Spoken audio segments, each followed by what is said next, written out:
Hello everyone, welcome to my channel. Today we are going to see about TMJ Ankylosis-Clinical features. That is, we are going to see about the clinical features of temporomandibular joint ankylosis. We have already discussed about the etiology, pathogenesis and classification of TMJ ankylosis in detail in the previous video. Check the previous videos. And today we are going to see about the clinical features.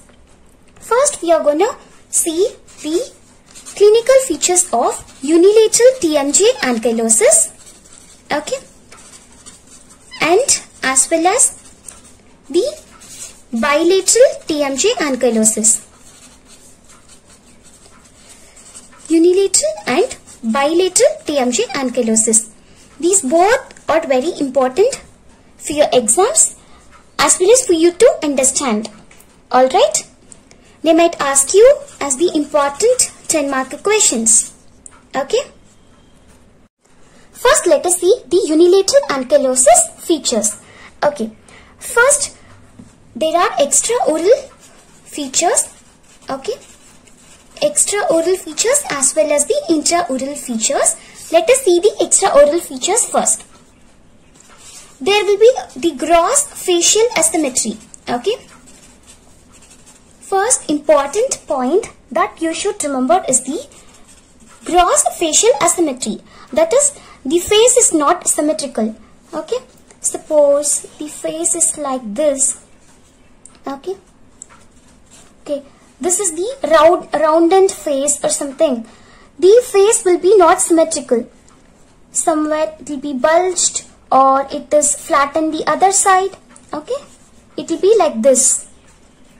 One side it is rounded and the other side, that is the unaffected side, will be flattened. What you have to write?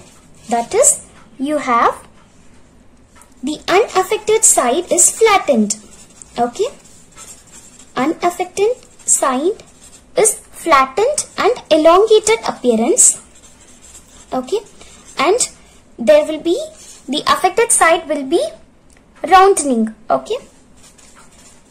Roundening of the affected side. And next feature is you have the convex profile. Alright. Important point is the class 2, that is the convex profile. Alright. The patient, ankylosed patient, has the convex profile. What is the convex profile? That is class 2. What is class 2? That is prognathic maxilla and retrognathic mandible, right? Prognathic maxilla and retrognathic mandible. So there will be a convex profile. Okay? And these ankylosed patients also have the prominent antigonial notch.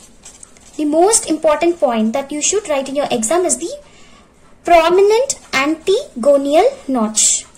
Okay, prominent antigonial notch. What is the antigonial notch now? Okay, let's see what is antigonial notch. Suppose, see, this is your mandible, right? This is the inferior border of the mandible. The antigonial notch is the one in which this inferior border of the mandible, there may be some resorption, and this line goes like this, okay, depressed. That is, the inferior border of the mandible undergoes the resorption at the ramus corpus junction, and this is known as the antigonial notch. Okay? This is the antigonial notch. That is, the inferior border of the mandible undergoes resorption at the ramus corpus junction. That is the antigonial notch. In this unilateral ankylosed patient, it will be very prominent antigonial notch. Alright? And next what you have to mention is there will be deviation of chin. Okay? There will be deviation of chin. That is, your chin is shifted or your chin is deviated. Okay? First you have to mention there is a facial asymmetry. The unaffected side is flattened and elongated, and the affected side there will be roundening. Okay? And they have the convex profile, that is the class 2. They have prognathic maxilla and retrognathic mandible, and there will be a prominent antigonial notch, and next they will be having deviation of chin. And next clinical feature is coming to the 7th point, that is the lower facial height is lesser. Alright, the lower facial height will be lesser. And this ankylosed patient also, they will be having the restricted mouth opening. But it's not that severe, but there will be a restricted mouth opening. Okay, and the next point is there will be deviation of mandible. Deviation of mandible. Alright, these are some of the important extraoral features that you have to mention here. Next, let us move on to the intraoral features. Okay, what are the intraoral features that you can find here is, let us see one by one. Intraoral features of the unilateral ankylosis. First important one you have to mention is there will be decreased interincisal distance. Decreased interincisal distance. Now, what is this interincisal distance? The patient is asked to open the mouth and the distance between the maxilla and the mandible is measured. That is the interincisal distance. That is, suppose this is your maxilla and this is your mandible. Okay. The patient has opened his mouth. Okay, open mouth. You're just measuring the distance. This will be your interincisal distance. Okay, interincisal distance from your maxillary anteriors to the mandibular anteriors. You are measuring, that is your interincisal distance. In this unilateral ankylosed patient, this distance is decreased. Alright, and second important point you have to mention is they might develop dental caries. Okay, they might develop dental caries and periodontal disease. Most often, okay, they are prone to this disease because of their poor oral hygiene. Okay, they could not maintain their hygiene. There may be dental caries and periodontal disease. And third most important is the occlusal cant. Okay, what is this occlusal cant? That is your occlusal plane. Okay, that is the maxilla and the mandible. The occlusal plane is here. Suppose your maxillary teeth is here and your mandibular teeth. Okay, the occlusal plane will be like this. What is occlusal cant? Sometimes the occlusal plane is deviated. Can you see here? Slightly deviated. This is known as the occlusal cant. Okay, that is, there will be a deviation of the occlusal plane. Deviation of occlusal plane. That is known as the occlusal cant. Alright. And fourth point, there will be deviation of mandible. Intraoral features, you can write this. Okay. And fifth most important point is there will be multiple teeth that will be impacted or submerged. Okay. Multiple teeth that is impacted or submerged.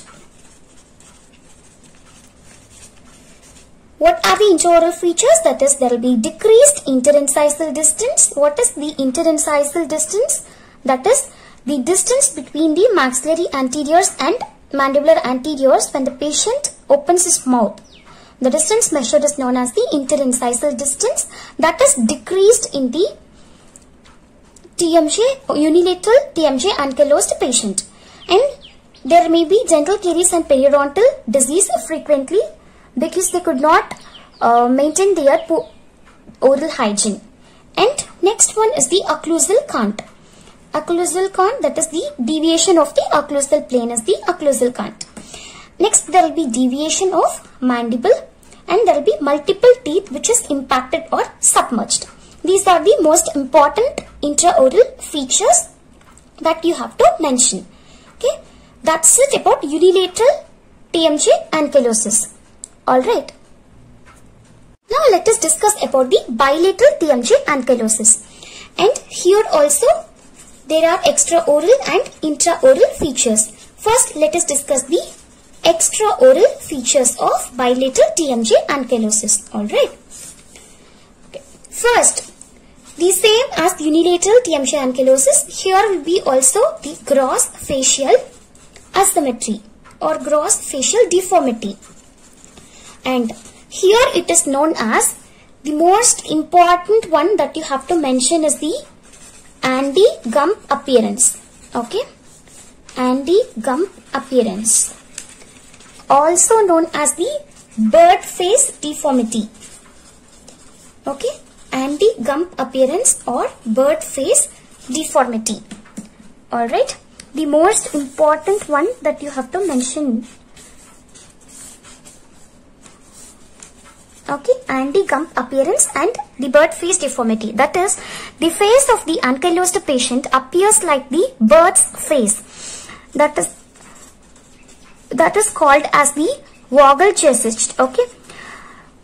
Previously, like the anti-gump was the cartoon character. Okay, from the early 20th century, it was the cartoon character. And how this anti-gump appearance, how it will be? That is, the anti was chinless. Okay. There will be no chin, chinless and oversized moustache. Okay, chinless. Okay, there will be no chin and oversized moustache, prominent nose, bald head. Okay, with his mouth opening as a small hole in his neck. That is known as the anti-gump appearance. That is, it will be like this. Okay, that is the bald head, prominent nose. Okay, bald head, prominent nose and most prominent moustache, oversized moustache. Okay, and chinless. Okay, and neck will be there with mouth as a small opening. That's it. Okay, this is like a anti-gump appearance. What is the anti-gump appearance? It is like a bird face. How it will be? Okay, you have to mention it as it is chinless, bald head. Okay, there will be no hair in the head, that is the bald head, and prominent nose. Alright, then oversized moustache,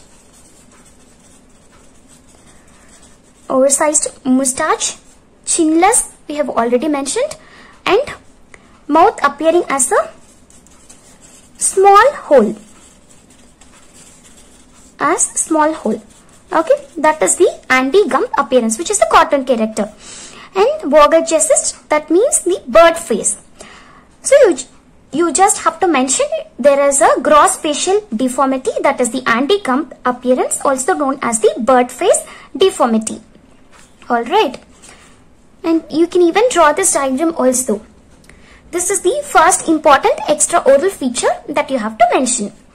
And second one, here you will be having highly convex profile. What? Highly convex profile. We have saw in unilateral TMJ ankylosis, there will be also convex profile, but here it will be more. Okay, more severe convex profile. That is, what is the convex profile? That is class 2. Okay, what is that? Prognatic maxilla and retrognatic mandible. Okay, retrognatic mandible. That is the highly convex profile. Alright. Next you have to mention the reduced thyromental angle. Reduced thyromental angle. This is also very important in the bilateral TMJ ankylosis feature. Reduced thyromental angle. Suppose, okay, this is your mouth and this will be your neck. This will be like this.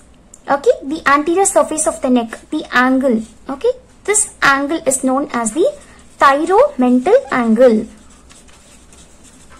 This is reduced. Okay, thyromental angle is reduced in bilateral TMJ ankylosis.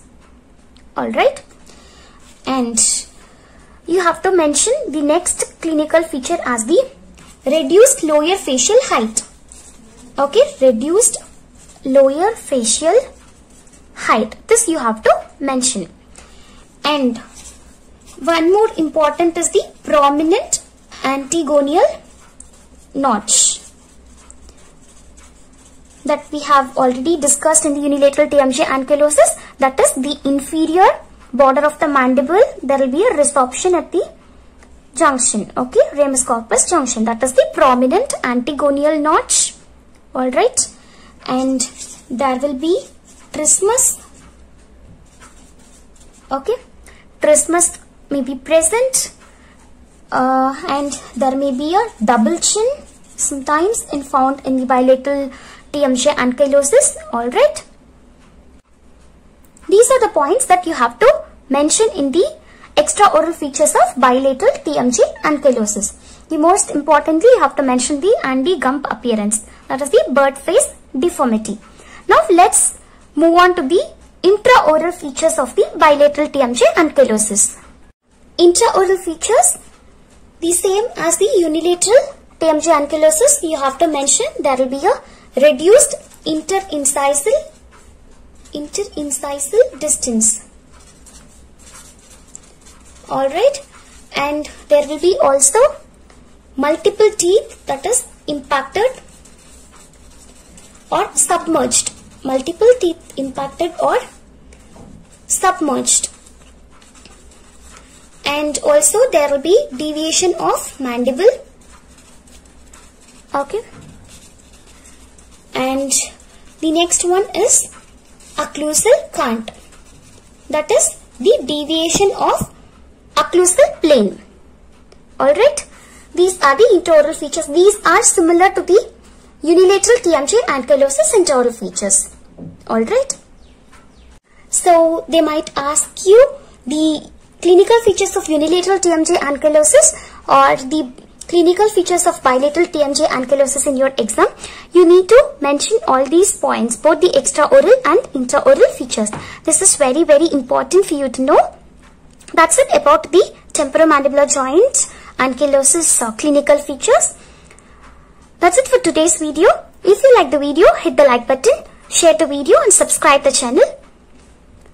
If you have any queries, leave in the comment section below. Thank you for watching. Thank you.